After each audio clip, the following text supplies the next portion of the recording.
ucapkan pada semua yang sudi mengikuti sesi webinar collaborative teaching This call is bagi now being kursus recorded. STM 408 Correlation and Regression, anjuran Fakulti Sains Komputer dan Matematik UiTM Shah Alam. So saya selaku pengacara majlis amat berbesar hati untuk mengadukan kehadiran para pensyarah, pelajar-pelajar dalam sesi webinar pada pagi ini. Okay.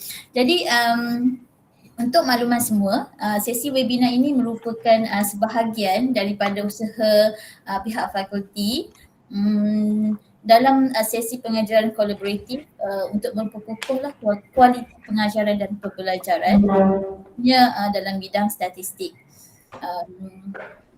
Jadi untuk sesi webinar pada hari ini, kita amat berbesar hati kerana menerima seorang penceramah jemputan yang sangat berpengalaman dalam bidang akademik, khususnya dalam bidang regression, correlation dan regression analysis sendiri.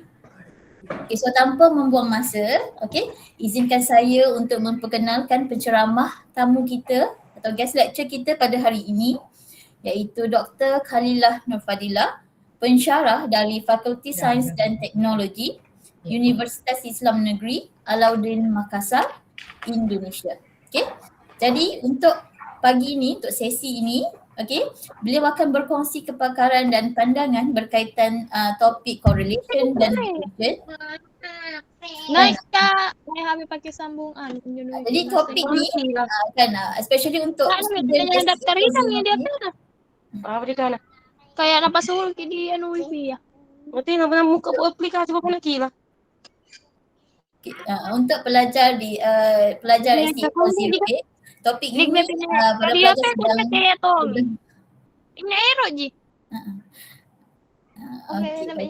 Okey, sedang mengikuti saya rasa lah minggu ke-12 kan. Saya rasa kebanyakan pelajar sedang mengikuti topik ni lah kan, sedang belajar topik ni pada waktu sekarang. So diharapkan sebanyak dapat membantu para pelajar menguasai topik 5 kan, yang mana topik ini juga akan pengalaman para pelajar dalam peperiksaan akhir. Jadi ambillah ilmu sebanyak mungkin dalam sesi webinar ni, yang mana bukan senang untuk kita dapat untuk kita jemput para penceramah daripada luar. Jadi tanpa melengahkan masa, dengan segala hormatnya saya menjemput Dr. Khalilah Nurfadilah untuk memulakan sesi perkongsian beliau. Okey, dipersilakan Doktor. Okey. Doktor boleh share screen?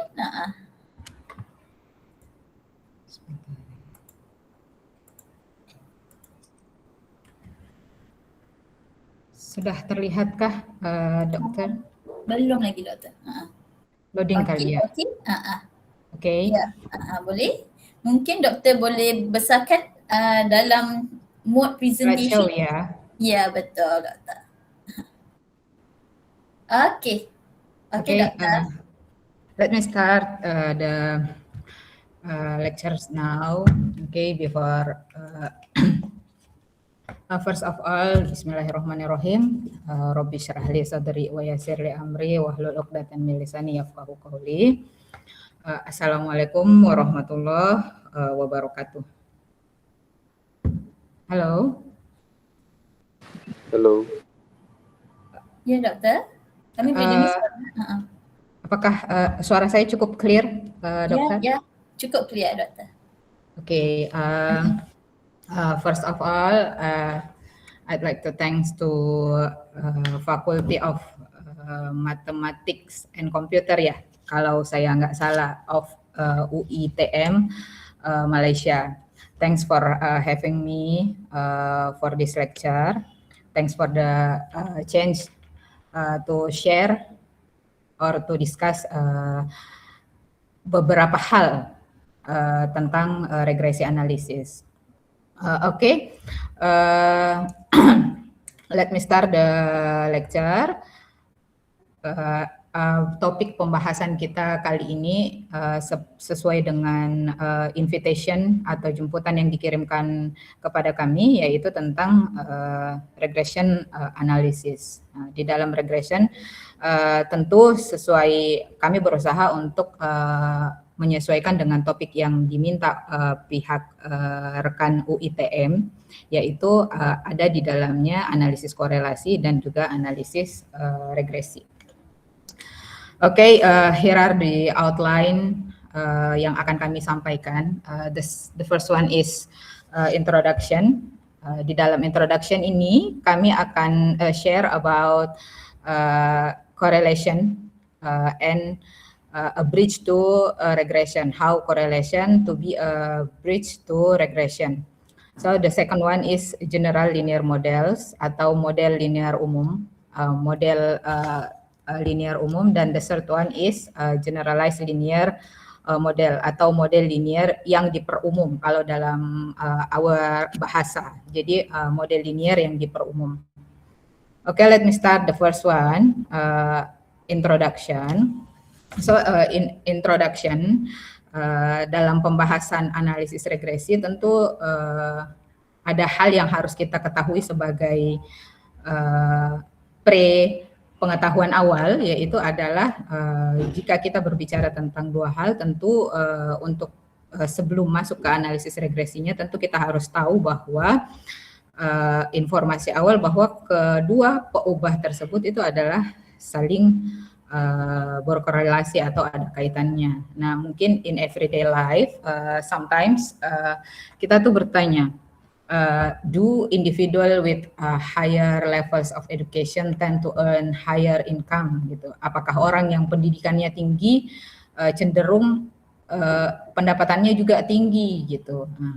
Atau mungkin yang lebih dekat dengan siswa-siswa kita, sometimes they ask themselves, do students with longer study hours tend to have higher GPA? Atau apakah orang-orang atau mahasiswa yang waktu belajarnya itu lebih banyak, lebih panjang, ternyata secara akademik nilai-nilai mereka juga mendukung gitu. Semakin panjang waktu belajarnya, ternyata GPA-nya juga tend to have higher gitu. Atau mungkin yang paling dekat dengan kehidupan sehari-hari kita, sometimes kita keluar dengan teman-teman, have a break time gitu ya. Sometimes we are wondering, the more coffee you drink, the worse your sleep quality gitu loh. Katanya kalau kita minum banyak kopi, ternyata itu berdampak worse in our sleep quality. Apakah ini hanya sekedar pertanyaan saja atau ini sebenarnya secara ilmiah bisa dibuktikan? Gitu. Jadi dalam statistika sendiri ternyata statement-statement ini atau whatever we are wondering, sometimes kita bisa bawa ke ranah ilmiah atau dalam statistika itu bisa dieksplorasi secara sederhana melalui analisis korelasi. So what is correlation analysis? Ya, correlation analysis secara definisinya itu sebenarnya adalah measures the strength and the direction of association between two quantitative variable. Jadi pay attention to the type of variables. Jadi correlation hanya mengukur two quantitative variables. In what way? Jadi dalam bentuk apa korelasi itu diukur? Yaitu adalah fokusnya on linear relationship. Jadi bagaimanapun hubungan dua variabel, kalau dia tidak linear maka analisis korelasi tidak mampu menangkap pola tersebut. Sometimes kalau dalam kerangka regresi, in regression frame, peubahnya atau variabelnya adalah disimbolkan dengan X dan Y. Jadi X dan Y akan nampak pola korelasinya kalau keduanya dalam linear relationship. So the questions kadang-kadang juga muncul, kenapa kita merasa korelasi itu penting gitu loh. Jadi korelasi itu penting, kenapa? Karena correlation provides initial evidence initial evidence of association. Jadi dari korelasi sebelum kita melakukan analisis regresi, apakah ada hubungan sebab akibat sebagai pre-analisis atau sebagai untuk menjawab curiosity kita, ya kita bisa melakukan analisis korelasi untuk melihat apakah kedua variabel itu memang ada korelasi secara linear atau hubungan antara keduanya itu sebenarnya hanya terjadi secara kebetulan. Jadi that's why we use correlation. The second one is correlation serves as a starting point before regression modeling. Just like I said before, sebelum kita masuk ke regresi, it's better if we are doing correlation analysis as the first exploration stage. Lalu berbicara tentang korelasi, tentu karena ini adalah arah hubungan linear, tentu penting untuk kita mengetahui bahwa bagaimana sih sebenarnya scatter plot of the correlation.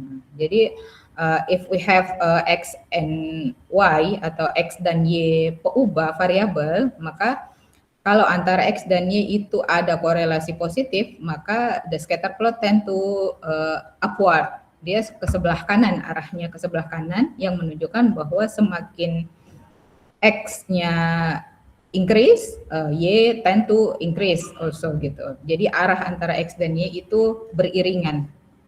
Nah, sedangkan gimana kalau R-nya atau korelasinya negatif? Nah, ternyata scatter plot or distribution of the data X-nya meningkat, while Y-nya justru inverse-nya. Jadi there is a inverse way between X and Y. Jadi arah antara X dan Y itu saling berkebalikan.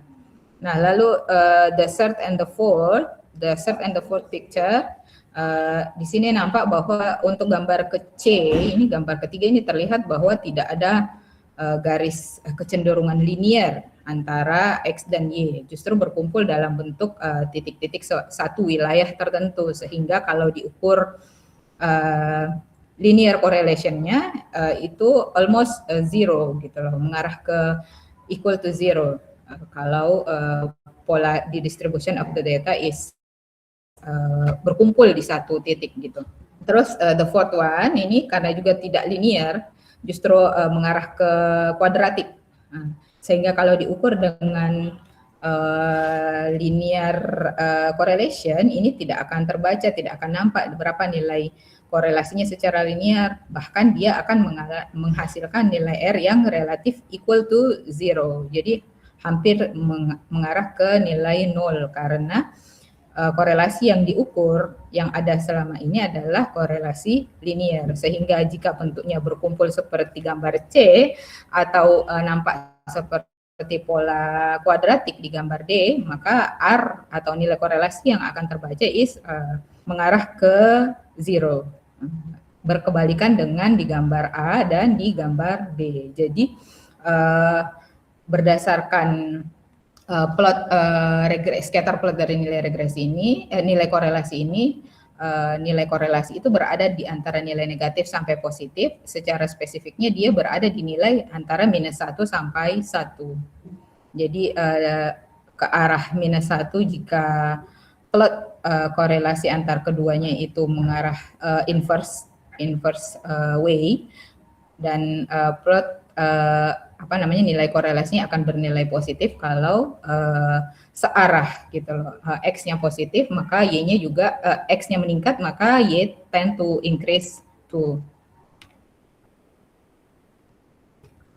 So just I said tadi ya, bahwa kalau kita ada rasa wondering gitu loh, bertanya-tanya bahwa apakah dua peubah yang sedang kita hadapi atau yang sedang kita teliti itu ada kaitan atau tidak, maka kita mulai dari curiosity kita, dari pertanyaan riset kita, lalu meningkatkannya ke tahapan exploration step di sini dengan menggunakan correlation analysis, which tells us whether variable move together or not. Terus sebagai tahapan modelingnya adalah analisis regresi. With analysis regression, It can tell us how much or in which direction and under what condition between X and Y happen gitu. Jadi kita mulai dari curiosity, dari pertanyaan yang ada dalam benak kita untuk memulai suatu penelitian, lalu untuk melihat arah antara dua peubah arah hubungannya, kita bisa memulai dengan tahapan eksplorasi melalui analisis korelasi. Sedangkan untuk mengetahui sendiri sebenarnya peubah mana yang mempengaruhi dan peubah mana yang dipengaruhi, maka kita bisa menjawabnya melalui analisis regresi. Demikian the first one dari bagian introduction-nya. Sekarang kita masuk ke regresinya. Jadi we can conclude that correlation analysis itu adalah sebagai tahapan eksplorasi, sedangkan regression analysis itu adalah sebagai tahapan modeling.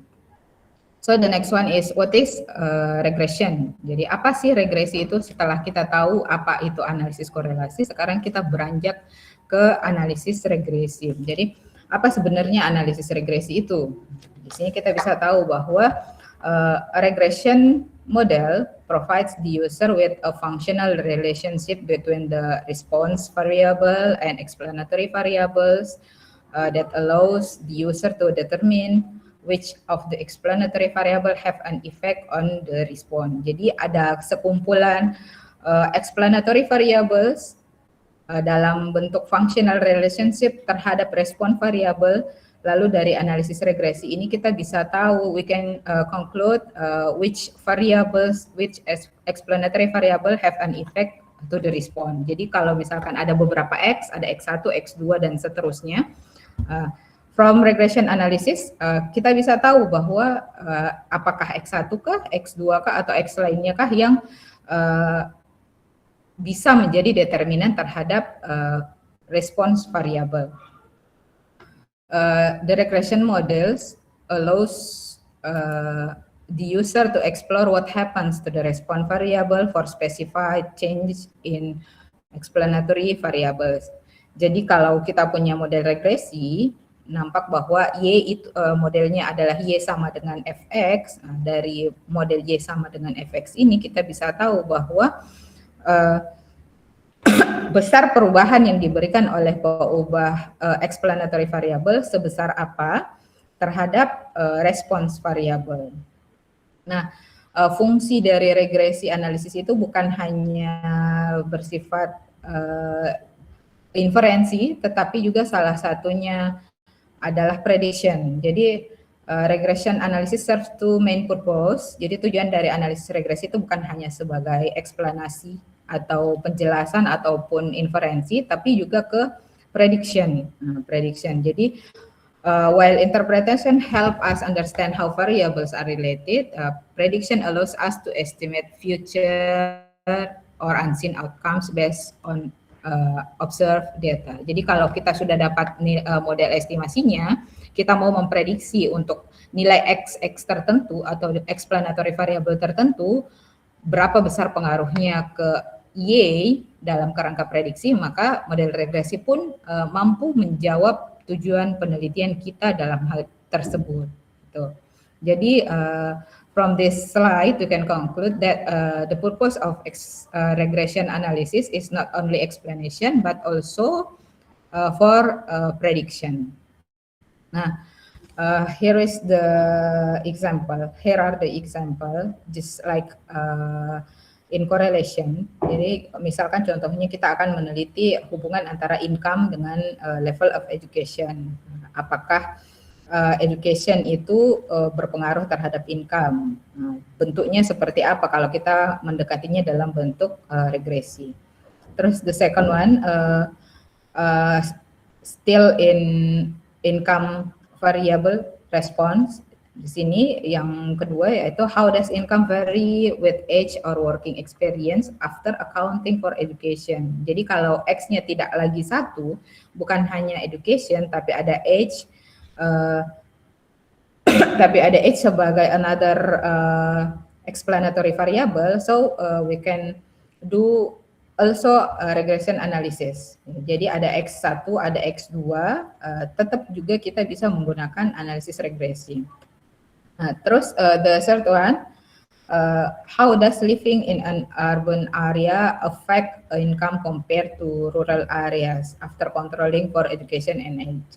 Jadi setelah di pertanyaan satu adalah simple linear regression with a single explanatory variable, that is education. In number 2, we expand the model with age and education, and the third one we expand the model with area of living. Jadi bukan hanya pendidikan dan umur, tapi kita juga berbicara tentang area dari tempat tinggalnya. Apakah dia dalam urban, rural, ataukah mungkin ya maybe suburban ya. Okay, the first outline is finished. The second one we are going to explore about general linear models atau model linear umum. Ya.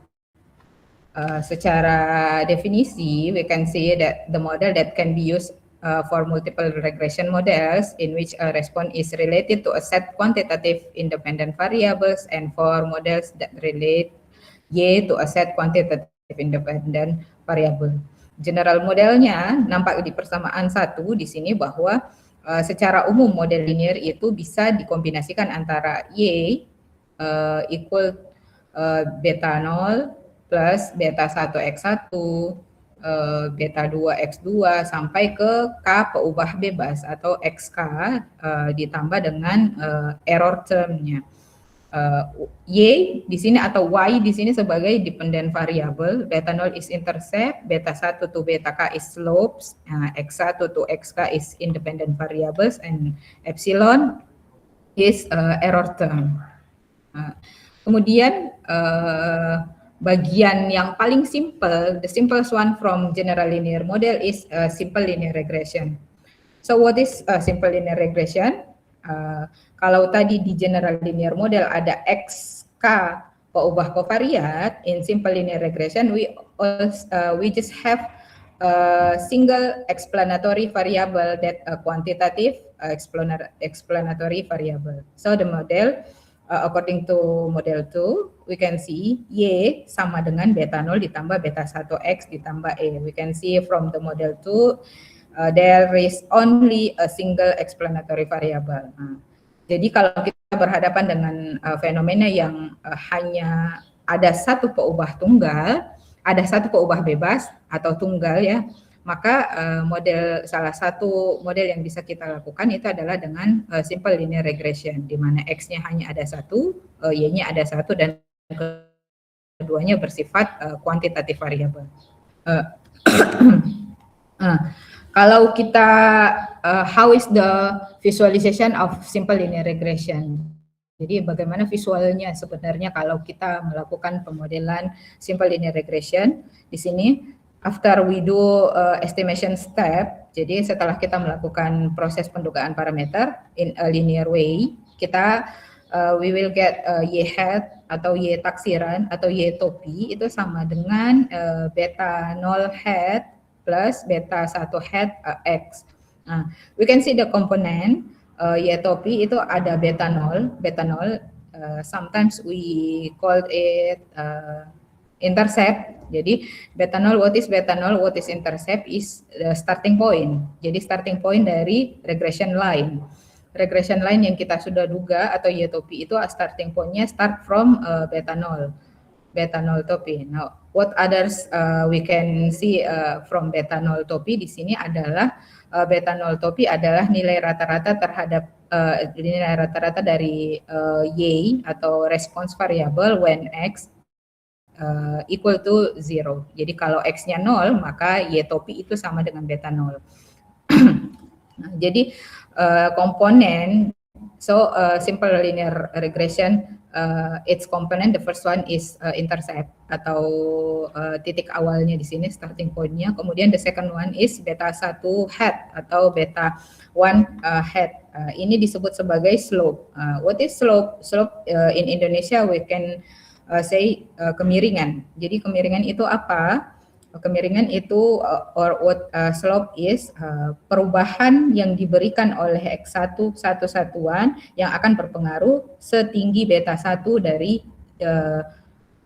peubah responnya. Jadi kita lihat di sini bahwa perubahan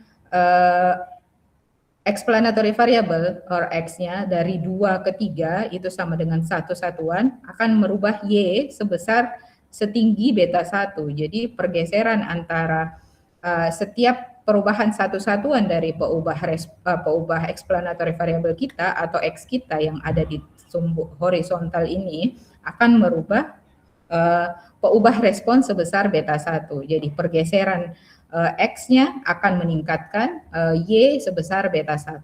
So that is slope. Jadi in linear regression we only have two parameter to estimate, that is beta 0 or intercept, and the second one is beta 1 or the slope. So in general linear model, there are some four assumptions exactly. The first one is the relation in fact linear. Jadi relationship between X and Y harus in linear relationship. So kalau dia linear relationship, maka ekspektasi EI-nya itu equal to 0 untuk every observation. Jadi kalau X dan Y-nya linear, maka akan berdampak pada ekspektasi EI-nya. EI ekspektasi atau rata-rata dari errornya itu akan sama dengan 0 untuk setiap observation, for every I observation. Gitu. The second one, the errors all have the same variance. It is called, maybe in statistics it is called homoscedasticity atau kesamaan, homoscedasticity, kesamaan variance-nya, yaitu var EI itu sama dengan sigma kuadrat for all observation. Jadi satu himpunan data setelah diestimasi akan dapat errornya itu kita cek, kemudian kita lihat bahwa kalau ternyata variance errornya itu sama dengan suatu konstanta yaitu sigma kuadrat, maka homoscedasticity assumption is fulfilled. The third one is the errors are independent of each other. Jadi kalau asumsi kedua adalah homoscedasticity, asumsi ketiga itu adalah independensi. Jadi error E to error E minus 1, error E minus 2, and error E others is independent for all observation. Jadi the third one is independent assumptions. And the last one or the fourth is semua errornya itu normally distributed. Jadi harus berdistribusi normal. Dampak dari distribusi normal ini akan berimplikasi kepada uji-uji yang akan kita gunakan, yaitu uji F dan uji T dalam pengujian hipotesis. Okay, for the clear illustration, we can go on to the case study ya. Supaya yang teori tadi nampak lebih real, we can go on to the case study for simple linear regression. Kita punya research question, how much does income change with each additional level of education in year? Jadi kalau ada lama studi atau lama pendidikan, apakah seperti apa gitu dampaknya terhadap income atau pendapatan. We can see here after just for information we use R language here to estimate the model to assist us in analysis ya. Jadi kami menggunakan R language di sini untuk model simple linear regression. We got the estimation parameter. This is beta 0 in the second model tadi di model 2 intercept ini adalah beta 0 dengan nilai 4704,34. And beta 1 for education itu dengan nilai 412,67. So from the estimation we can construct the model here, model 3. model 3, we can construct pendapatan atau income itu equal 4.704,34 ditambah 412,67 dari education. Jadi dari hasil taksiran yang kita peroleh atau dari hasil estimation of the model of simple linear regression, we construct the model in model 3 di sini. Nampak bahwa Y topinya atau pendapatan dugaannya itu senilai yang ada di persamaan 3.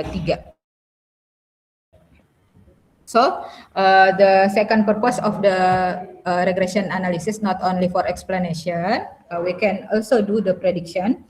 Here are some example. Ya, di sini beberapa contoh. Kalau kita punya model dugaan pendapatan, yaitu model persamaan 3 tadi, pendapatan sama dengan 4.704,34 ditambah 412,67 education, we can try to predict, ya. Kita bisa memprediksi bagaimana how if individual have 6 years in education. Sorry, here is typo ya. Di sini 6 years. So 9 year in education itu setara dengan junior high school ya, SMP. Kalau di kami di Indonesia namanya SMP atau junior high school, junior SMP lah ya, 9 tahun pendidikan. We can see untuk individu yang telah menjalani pendidikan selama 9 tahun, ternyata income-nya itu secara rata-rata adalah 8.518,37 ringgit Malaysia. What about individual in 12 years in education? Di sini kalau ada yang sudah menjalani pendidikan selama 12 tahun atau setara senior high school atau SMA, kalau kami in Indonesia, di sini sehingga 12 tahun di sini education-nya we change X1 with 12. So we can get 9.656,38 ringgit Malaysia. Jadi we can see the difference between individual in 9 years in education and individual in 12 years education. The difference is almost 1.000 lebih ya. Jadi antara 9.600 dengan 8.500 itu sekitar 1.100-an. Jadi perbedaan rata-rata penghasilan bulanan antara individu yang bersekolah selama 9 tahun dengan individu yang bersekolah selama 12 tahun, itu perbedaan rata-rata penghasilannya dalam setiap bulan itu adalah sekitar 1.100 selisihnya ya. So what about the 16 years in education atau setara dengan gelar sarjana ya? Gelar sarjana dengan asumsi bahwa gelar sarjana diraih dalam 4 tahun, kita di sini memiliki X-nya sebesar 16. So we estimate pendapatannya sebesar 11.307. Jadi we can see the more years of education or the longer year of education, we can see the higher income will we get gitu loh. Kalau pendidikannya 9 tahun itu ternyata lebih rendah dibandingkan orang yang berpendidikannya selama 12 tahun dalam hal income secara rata-rata. Begitupun untuk individu dengan pendidikan selama 16 tahun. Jadi secara rata-rata there is a difference in income between lama studi gitu. Kalau seseorang memiliki jenjang pendidikan yang tinggi, ternyata pendapatannya juga tend to higher dibandingkan dengan pendidikan yang rendah. So in general, individuals with more years of education are predicted to earn higher income, indicating a clear income gap based on education attainment. Okay, figure 2 is a graphical estimation of simple linear regression. It's just a visualization ya, just like figure 1. Di sini adalah kalau kita punya data yang tadi ya, data yang kami gunakan di sini adalah data sintetis ya. Kami mencoba mencari membangkitkan data sintetis yang secara demografis maupun geografis mirip dengan Malaysia. Dan we got the graphical estimation of simple linear regression. We just describe ini sama dengan seperti ini. Oke, kita lanjut ke general linear model yang lain yang lebih di atasnya, yaitu multiple linear regression.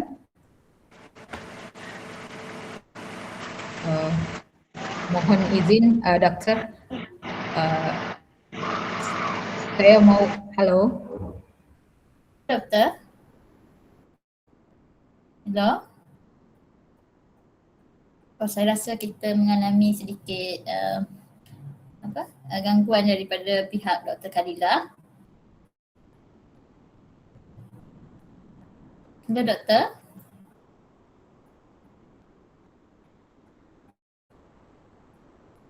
Ya, saya minta izin.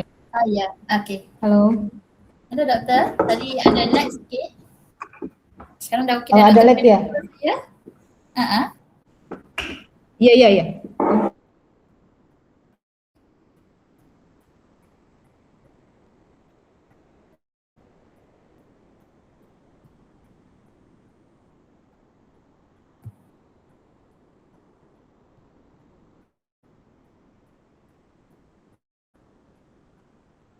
Dr. Khalila?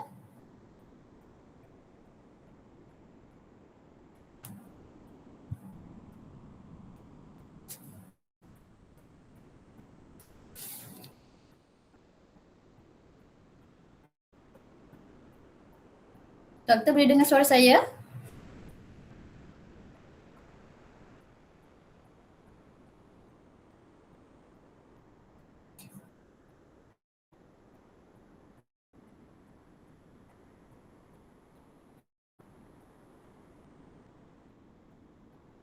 Okay, sebentar ya, kita cuba untuk hubungi Dr. Khalila semula.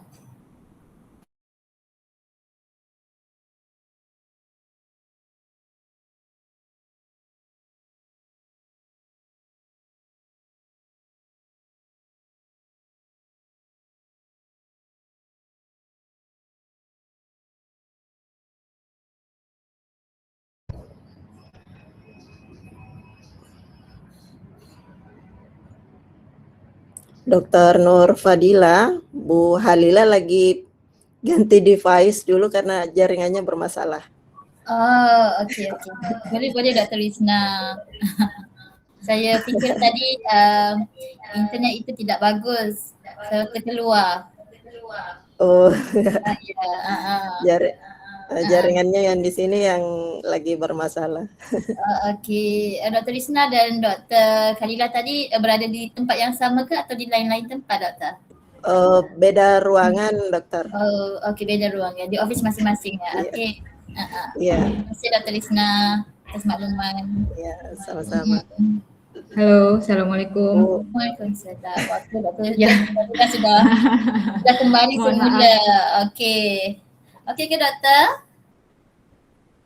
Jaringan di sana sudah okey? Oke, dokter. Tapi kami pun boleh dengar suara doktor dengan jelas.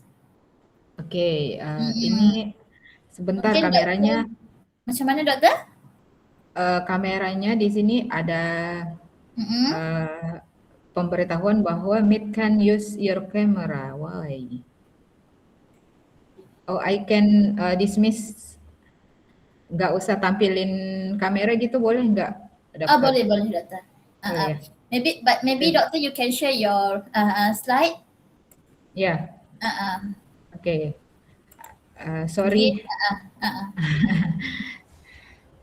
No worries doktor.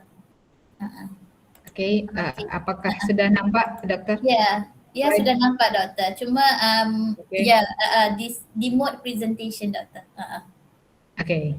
Okey doktor, saya serahkan kembali kepada doktor. Oke. Tadi doktor, again saya tak nampak lah doktor presentation tadi, slide tadi. Oke, sorry.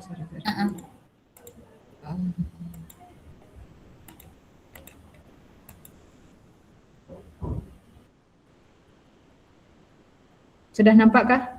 Ya, betul. Oke.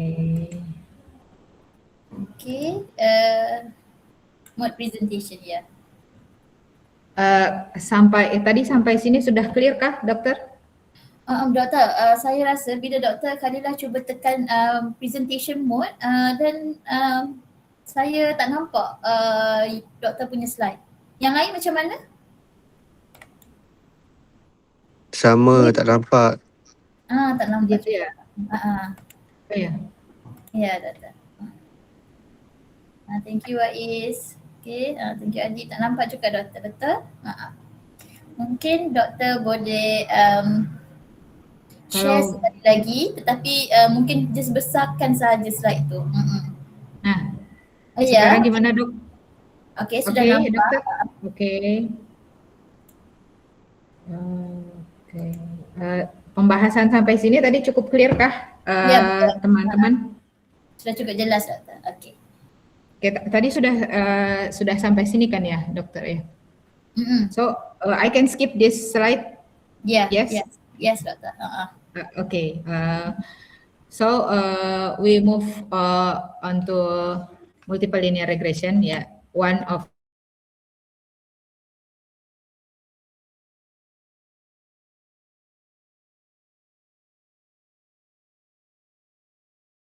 dokter sekarang slide-nya. Halo. Hello Doktor. Saya rasa jaringan Doktor masih belum pulih lagi Doktor kerana suara Doktor agak putus-putus di sini. Gitu ya. Ya, dan tadi slide-nya juga sudah tidak kelihatan Doktor di screen.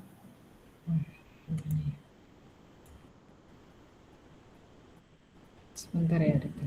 Ya.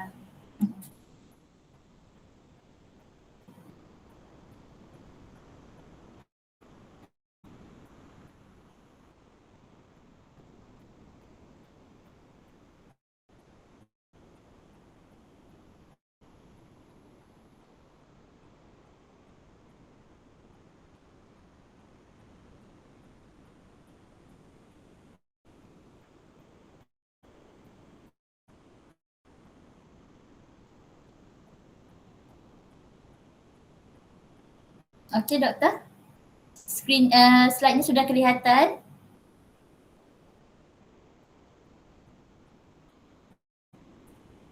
Okey, tidak ada semula Doktor. Saya rasa bila Doktor cuba untuk masuk ke dalam mode presentation, slide itu sudah tidak dapat dilihat Doktor. Iya, gimana ya? Mungkin Doktor hanya share sahaja slide tadi tanpa masuk ke slideshow. Ya, betul Doktor. Oke. Slide-nya apakah sekarang nampak dari teman-teman semua atau tidak? Belum Doktor. Belum ya, belum. Ya. Oke.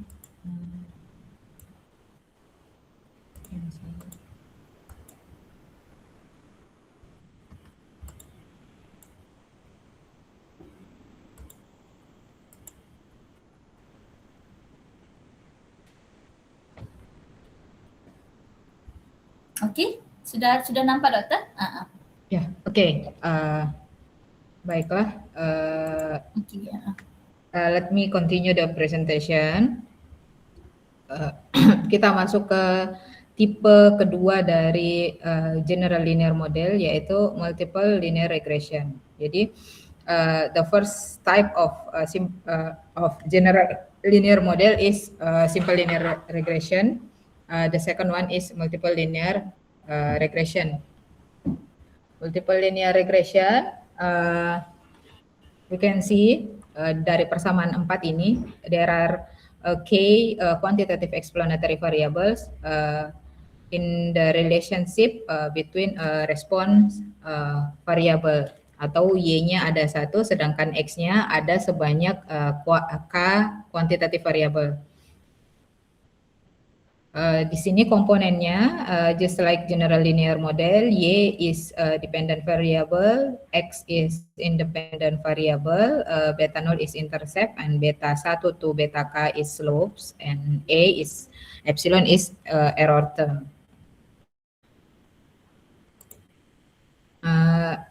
just like simple linear regression, there are some assumption to fulfill. To use this multiple linear regression, we have to fulfill the assumption. The fourth, empat asumsi awal itu adalah just like in simple linear regression.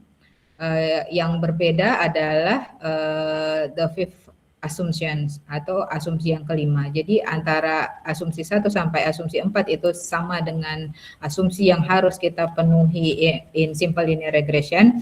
The last one is assumption for multiple linear regression. Sometimes we call it multicollinearity because we have x1, x2 to xk. So the addition assumption is multicollinearity. So what is multicollinearity is if we have xj, the value of xj is constant and doesn't depend on the value of another x. Jadi kalau ada x1, the value of x1 is independent from x2 and so on for other x atau other explanatory variable. So in multiple linear regression, we have to fulfill 5 assumptions from 1 to 5. Okay, sometimes ya, as a researcher, sometimes kita tuh bertemu peubah atau bertemu variabel that not only in quantitative variable, but sometimes we meet the qualitative variables like jenis kelamin, gender ya, like gender, religion, or another qualitative variable in our explanatory variable or independent variable. So we can use dummy variable.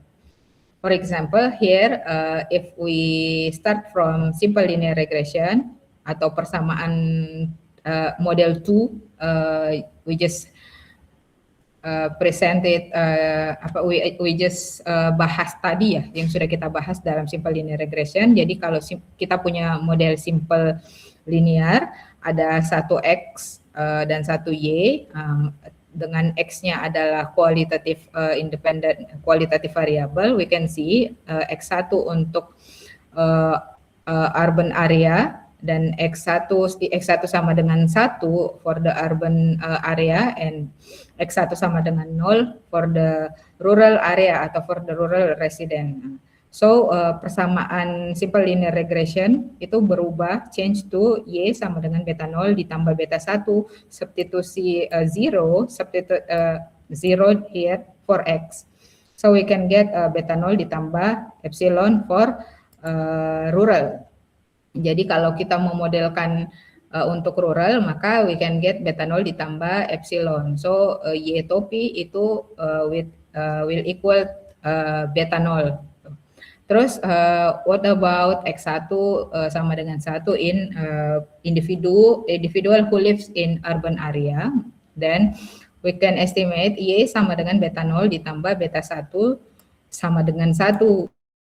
Di sini x1-nya, karena x1-nya sama dengan 1 untuk urban area, individu in urban area, maka we substitute x sama dengan 1 here. So we get beta 0 ditambah beta 1 ditambah epsilon. Jadi when as a researcher, sometimes we are punya variabel yang not only quantitative but qualitative. So multiple linear regression we can expand to another explanatory variable in dummy variable. For clear illustration, we can go on to the case study here, multiple linear regression with a research question. How does income vary with age or working experience after accounting for education? Jadi ada education, X1 is education atau pendidikan, X2 is age atau usia. Kemudian ini adalah peubah dummy, yaitu lokasi atau area of living. Di sini suburban, urban, dan rural. Rural is the base dummy variable, base-nya. Jadi model base-nya itu adalah rural. So we get dummy variable itu K dikurang 1 atau ada 2. Di sini lokasi untuk suburban dan lokasi urbannya. After the estimation process, we get estimation value of beta 0, beta 1, beta 2, beta 3, dan beta 4 gitu. After we do estimation, we can construct the model, multiple linear regression. Here, for persamaan 5 ya, persamaan 5 kita mendapatkan pendapatannya atau nilai taksiran pendapatan sebesar 3.735,426 untuk beta 0 atau interceptnya. Terus untuk education-nya sebesar 417,574, just we got here. Untuk peubah age atau usia di sini we got minus ya, negatif beta 2, beta 2 minus 1,622. The third one untuk lokasi suburban di sini 701,528, dan untuk lokasi urban 1.505,285. So the estimated model is just like di persamaan 5 ini. Jadi after we got the estimation value for every parameter, we construct the model in persamaan 5 gitu, dari research question yang kita bangun. Nah, what is the interpretation of the model? Sometimes because we need the explanation of from the model, we need the explanation of the model, we can do some interpretation, a short interpretation. The first one is intercept. Di sini intercept itu adalah baseline reference, atau tadi we said starting point atau baseline reference untuk membangun atau untuk menggambarkan regression line-nya atau regresinya. Jadi titik kita memulai menarik garisnya itu ditunjukkan dari nilai intercept-nya. So the second one for holding age and location constant, higher education is associated with higher income. From this model 5 ya. The X pertama adalah education. So if we want to take inference about education, atau kita bisa lihat pengaruhnya dari education, we can holding we can hold other variables to be constant. Jadi kalau mau lihat pengaruh dari education sendiri, kita harus menganggap bahwa peubah variabel lain konstan. So besarnya pengaruh education itu adalah 417,574 setiap satu satuan akan meningkatkan pendapatannya sebesar beta 1 ini. So on for age and suburban and urban area. So di sini after controlling for education and location, age doesn't have statistically significant effect on income. We can see statistical test we use here is t-test, nilai T dan nilai T-table ya. We can see there is no stars here in usia atau in age. So we can conclude that usia is not statistically significant for describe or for berpengaruh terhadap income. Jadi usia yang menjadi peubah covariat, explanatory variable yang tidak berpengaruh secara signifikan terhadap income-nya. So the fourth one is living in suburban areas is associated with higher income compared to rural areas. Jadi tadi sudah disampaikan bahwa rural adalah sebagai base dummy-nya, model dasarnya adalah rural. So we have to compare suburban and also urban area to rural areas. Jadi beta yang kita peroleh dari hasil estimasi ini akan kita compare terhadap rural area gitu. So living in suburban areas is associated with higher income compared to rural areas, holding other factors to be constant. So with urban area, jadi nilai dari urban area hasil estimasinya kita compare to rural area. So here are the assumptions. Just like simple linear regression, linearity, normality, homoscedasticity, and multicollinearity. Is it clear until here, Dr. Dila ya? Ya, Dr. sudah Dila. dokter. Okay, let me continue the presentation. The last one is generalized linear model atau model linear yang diperumum. Model linear yang diperumum adalah sometimes we have a question: how do income, education, age, and location affect the probability of earning home? Jadi tidak seperti in general model, we have Y in quantitative variable. Now we have Y atau peubah respon in qualitative variable, or maybe we can call it logistic regression. Jadi in many research study, the response variable may be represented as one of two possible values. Misalkan home ownership disimbolkan dengan 1 atau yes, dan no disimbolkan dengan 0. Jadi bukan nilai ukuran lagi, not quantitative variable but qualitative variable with symbolized to be 1 and 0. Jadi Y-nya itu bernilai 1 atau bernilai 0 for binary outcome. Nah, di sini kalau kita punya Y-nya biner, maka probability-nya akan berubah menjadi probability Y sama dengan 1. Kemudian kita akan menghubungkan, we want to relate P to a linear combination of independent variables. Karena ada perbedaan nilai, maka nanti kita akan mentransformasikan variabel fungsi linear tersebut ke dalam transformasi logistik atau transformasi log atau transformasi lon. Nah, di sini from the model in logistic regression analysis, we can see dalam persamaan ini dari model lon PX per 1 dikurang PX sama dengan kombinasi linear dari peubah bebasnya, maka kita akan memperoleh PX-nya itu sebesar eksponen beta 0 ditambah beta 1X per 1 ditambah eksponen beta 0 ditambah beta 1X. So, dalam logistic regression, we can use this to predict the probability for Y respond. Jadi kalau dalam general linear model, we can predict Y in quantitative value. In logistic regression, we can predict Y atau Y respond variable in probability value. Jadi nilainya adalah nilai probabilitas. So for the clear illustration, we can see, we can go on to the case study here. After the estimation procedure, we got this estimate of all parameter. Here is beta 0, pendapatan bulanan is for beta 1, usia for beta 2, lokasi, so on for lokasi suburban and urban.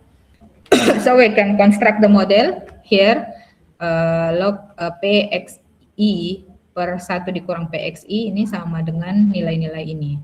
Nilai-nilai hasil estimasi yang kita peroleh dari dengan bantuan software R, we construct the model here. So karena model ini adalah model probability dari odds, sehingga interpretasinya bukan dari nilai langsung dari hasil estimasi. Instead of langsung dari nilai estimasinya, kita akan menggunakan nilai odds ratio atau rasio odds dari peubahnya, karena yang model yang kita kembangkan adalah nilai probabilitas yang berdasarkan dari nilai atau model dari odds ratio. So here are the odds ratio for every estimated parameter. Di sini untuk interceptnya adalah 0,0178. Untuk pendapatan bulanannya nilainya 1,00044. Untuk usia adalah 1,063. Lokasi suburban 1,0153 dan lokasi urbannya 2,015. So what does apa sih maknanya dari setiap nilai-nilai odds ratio tersebut. We can do a short interpretation here. For intercept dengan nilai OR-nya sebesar 0,0178 atau 0,018 ya, we can see the odds of owning a house for an individual who lives in the rural area with no income and zero age. So to interpret the intercept, we assume all independent variable sama dengan 0, equal to 0. Jadi untuk melihat pengaruhnya dari intercept ini kita akan mengasumsikan semua peubahnya ini sama dengan 0, so we can get odds ratio for intercept senilai ini. So the meaning of intercept in logistic regression adalah the odds of owning a house for an individual who lives in rural area with no income and zero age. Jadi yang lainnya kita anggap 0 untuk odds-nya orang yang hidup di rural area sebesar 0,0178. So the second one untuk pendapatan atau income-nya, nilai OR-nya adalah 1,0044. Jadi what does it mean is for every 1 ringgit Malaysia increase in income, the odds for owning a house increase 0,044%. Jadi kalau ada peningkatan pendapatannya, maka peluangnya atau odds-nya untuk memiliki rumah adalah sebesar 0,044% untuk daerah rural.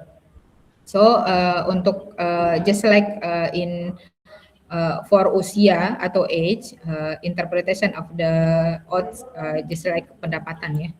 Kalau untuk suburban nilai OR adalah sebesar 1,0153.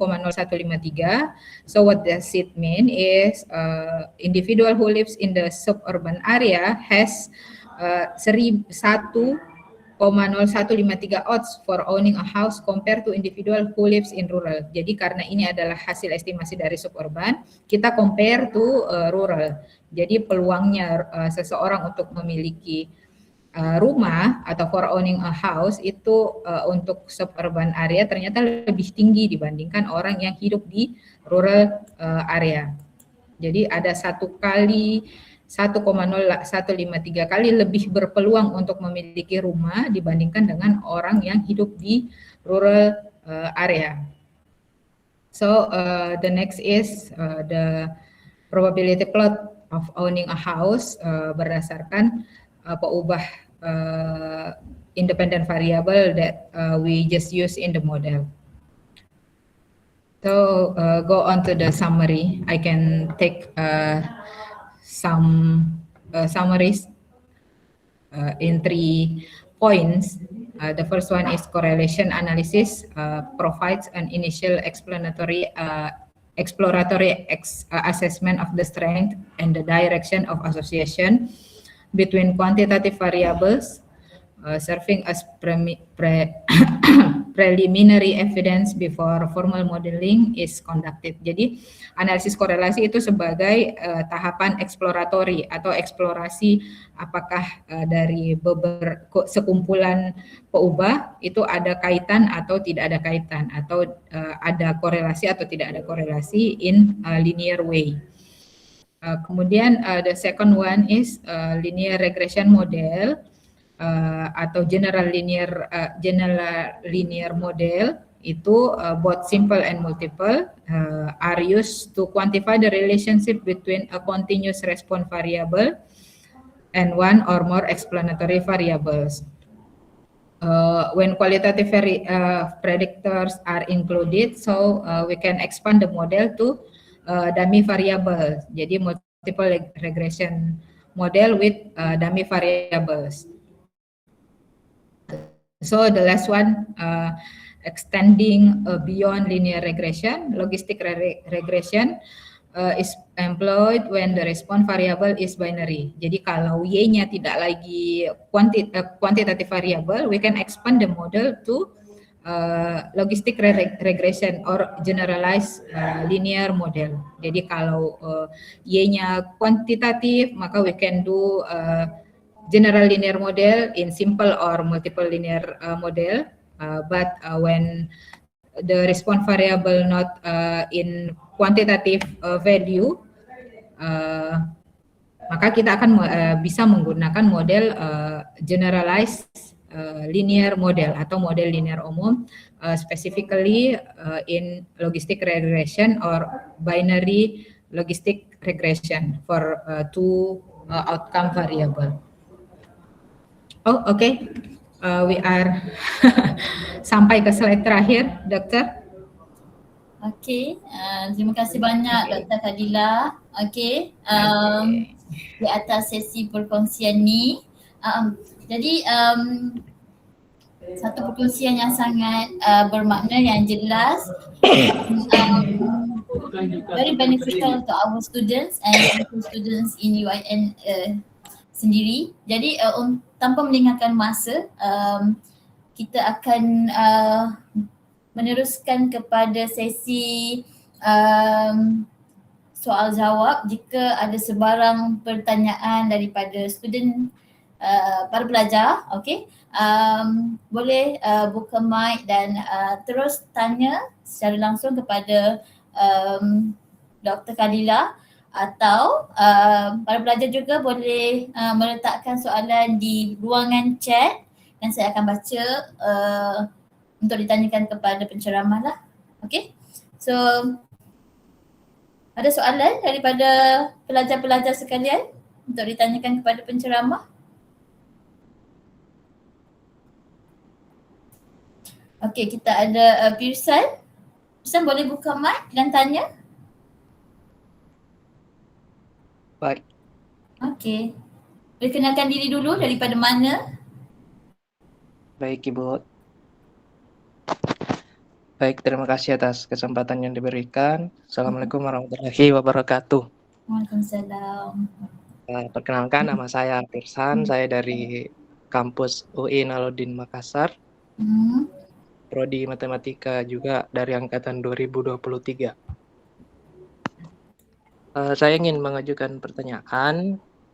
Salah satu juga tantangan yang dihadapi oleh mahasiswa itu Ibu berkaitan dengan data yang digunakan dalam penelitian. Nah, berkaitan dengan materi, data seperti apa yang harus kita perhatikan untuk mengambil penelitian korelasi ataupun regresi. Itu yang pertama. Kemudian yang kedua, bagaimana kita menghadapi ketika data yang kita temukan itu tidak ideal. Maksudnya data yang kayak tidak lengkap, kemudian jumlahnya terbatas, kemudian juga asumsinya tidak sepenuhnya bisa dianalisis. Bagaimana pengalaman Ibu untuk mengatasi kondisi data seperti itu? Kemudian yang terakhir, saya ingin meminta rekomendasi topik penelitian mungkin ya di materi korelasi dan regresi yang bukan hanya berkontribusi secara statistik tapi juga berkontribusi terhadap daerah. Misalnya Ibu. Terima kasih. Okey, terima kasih Pirsan. Okey, saya serahkan kepada Dr. Fadila untuk menjawab soalan-soalan tadi. Okay, baik dokter. Let me answer the questions.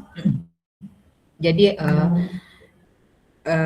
kebetulan Pirsan adalah mahasiswa kami, Bu Dokter ya.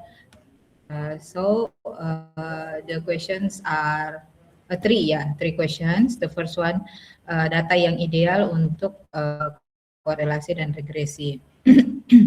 So we can back to the slide ya. We can back to the slide here. Bahwa untuk analisis korelasi ataupun regresi linear, data yang data yang bisa diakomodir itu atau data yang bisa digunakan adalah data yang berada di skala kontinu. Jadi data yang merupakan hasil pengukuran yang real atau hasil dari measurement, gitu. Hasil dari pengukuran, bukan data kualitatif. Karena kalau kita hubungan yang diukur oleh analisis korelasi adalah hubungan linear. Jadi antara dua peubah bisa tertangkap hubungan korelasinya secara linear itu adalah kalau datanya adalah data kuantitatif, atau data kontinu. Kemudian untuk analisis regresi, bagaimana data seperti apa yang bisa digunakan untuk analisis regresi adalah data yang jadi sebenarnya analisis regresi adalah analisis korelasi adalah seperti pre-analisis atau tahapan eksplorasi dari sebelum melakukan analisis regresi, sehingga sebenarnya kalau datanya itu proper in correlation analysis, we can continue to regression analysis. Jadi kalau datanya itu cocok untuk nampak bahwa secara korelasi itu sebenarnya ada korelasi linear, apakah in positive way or negative way atau or in inverse way gitu ya. Apakah arahnya sejalan atau berkebalikan, maka itu sebenarnya secara analisis bisa kita lanjutkan ke regression analysis. Apakah dia sebenarnya regresi itu bukan hanya in linear, tapi ada juga regresi polinomial, ada juga regresi bermacam-macam regresi, but we membatasi dalam lecture hari ini just in linear way supaya berkelanjutan dengan analisis korelasinya gitu. Jadi kalau ada secara pre-analisis atau secara eksplorasinya itu korelasi mendukung untuk melakukan analisis regresi, maka bisa kita lanjutkan ke analisis regresi bahwa ada memang kaitan atau ada hubungan sebab akibat dari dua peubah in linear way gitu. Terus pertanyaan kedua, bagaimana seandainya kondisi datanya itu tidak ideal atau tidak bisa kita langsung melakukan analisis secara langsung korelasi ataupun regresi. Sebenarnya ada beberapa macam cara untuk untuk mengatasi atau hal yang dalam tahapan pre-analisis data itu sebenarnya sebagai misal untuk missing data atau mungkin data outlier itu bergantung dari persentase dari datanya. Kalau cukup relatif kecil dari sekumpulan data, missing datanya relatif kecil, maka bisa mungkin kita untuk missing datanya itu bisa kita lakukan interpolasi atau teknik-teknik statistik sederhana ya, teknik statistik sederhana untuk mengganti missing data itu dengan nilai baru dari hasil interpolasi atau hasil teknik statistik yang kita lakukan. Nah, kemudian kalau misalkan ada outlier, kita lihat bahwa ada berapa banyak outlier, proporsi dari outlier itu sebenarnya berapa banyak dari set data yang kita gunakan.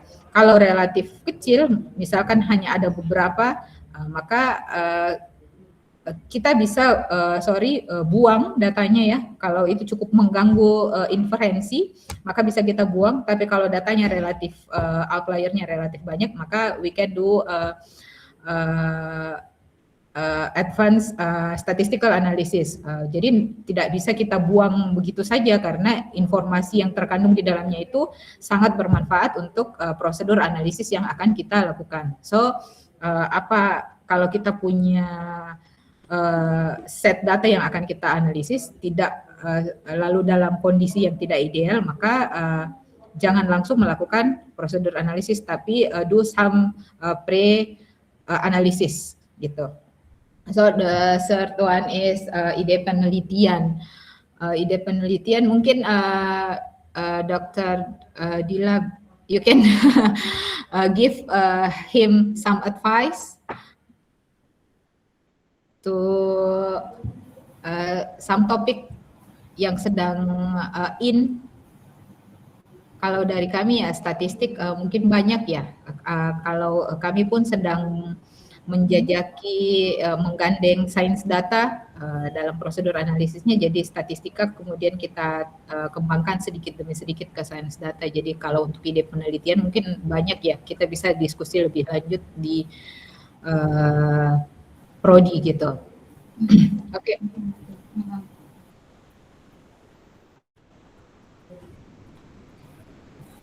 Oke, Irsan gimana?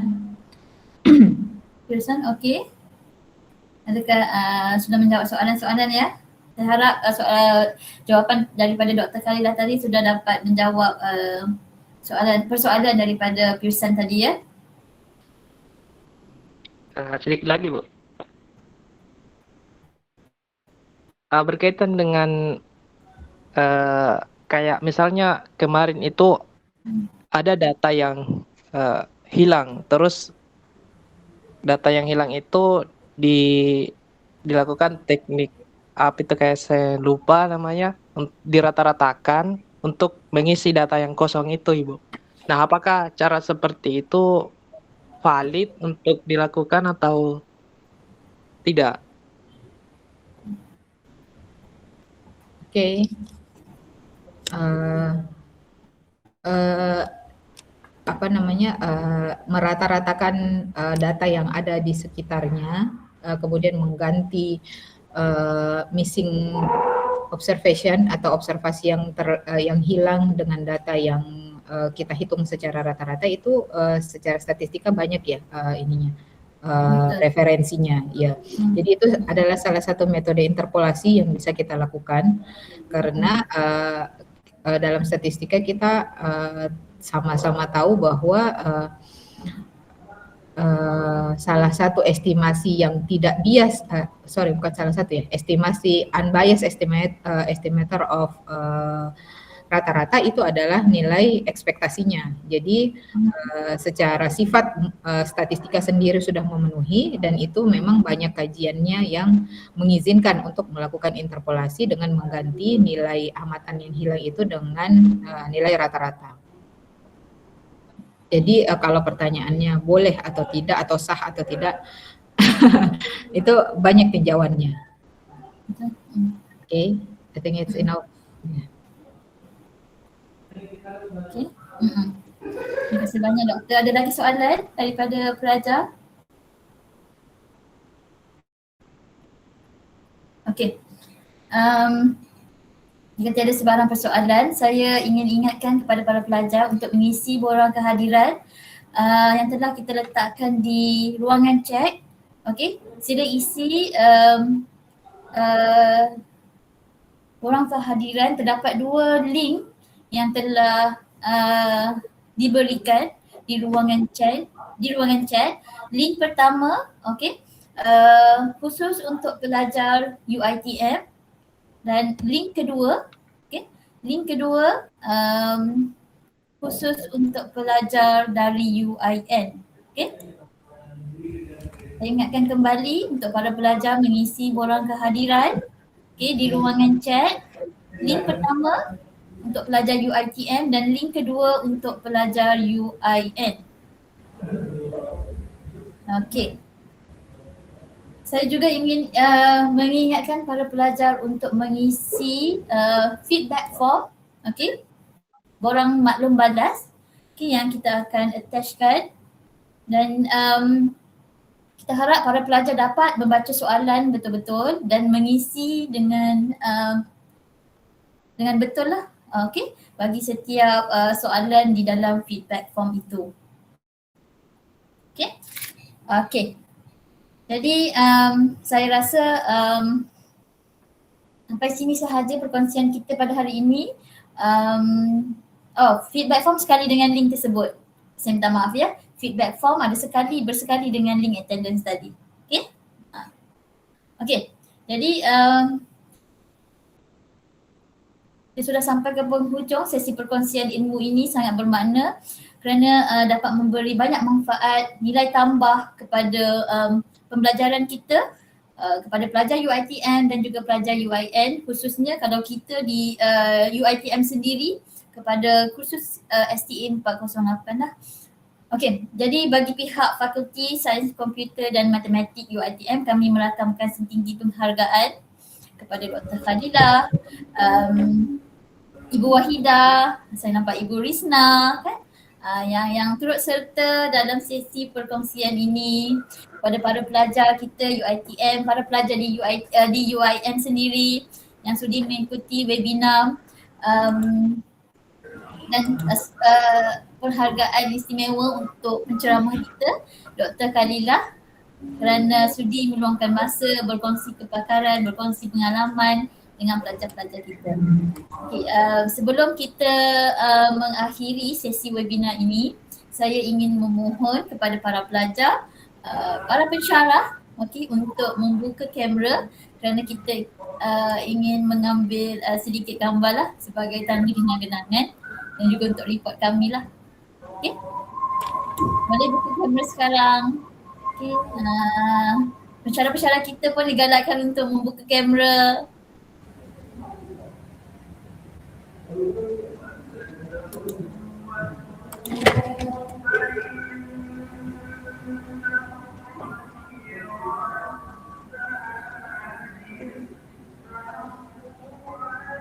Okay, saya nampak Ibu Rizna di sini. Ada lagi? Tolong buka kamera semua.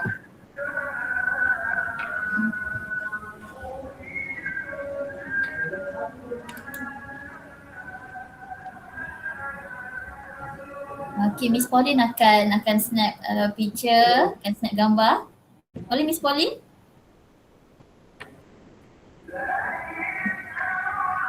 Sudah tak ada kiraan ke Miss Pauline? 1, 2, 3. Miss Style tak ada?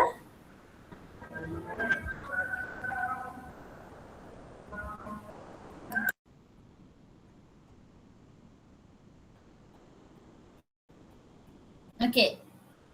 Miss Pauline sudah ke? Okay, sudah. Oh, sudah. Okay. Okay. Terima kasih banyak kepada semua yang menyertai bengkel kita pada hari ini. InsyaAllah jumpa lagi di bengkel akan datang. Okay. Terima kasih. Assalamualaikum. Waalaikumsalam warahmatullahi wabarakatuh. Terima kasih. Waalaikumsalam. Terima kasih Bu. Terima kasih. Jumpa lagi. Ya, jumpa lagi.